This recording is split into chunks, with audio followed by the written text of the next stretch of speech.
ma wa fiele no ike wa sha ni homo boni e ya le ha ni wa sha gbo e ni yoku efe me ni wo ye wo se wo no wo ba ba kan ni shamo wo ba wa sha boni aso apopo e ha he ni aso aye ke boni afiole ha atie we bi ji kenkle me ni wo ba ni da e ko me ya aso mo shi wa kan tie we ba je shi ni wa kwa bela me wo me so ani ka gbe na me ne eso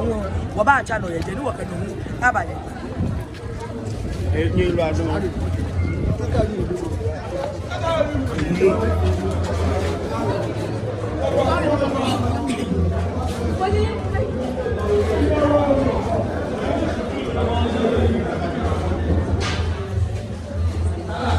anyone money auntie we shi awulu emi ni auntie shi awulu emi ni baba je ni samu ni no awo kamini akaya ni ayasha wo we bi ere ne baba gobo ni ame ni samu ogbeja lo to ele wo ya oni ha koko ye wo mi wo kami monisha ha ni gabulu ona ebe ashasia no na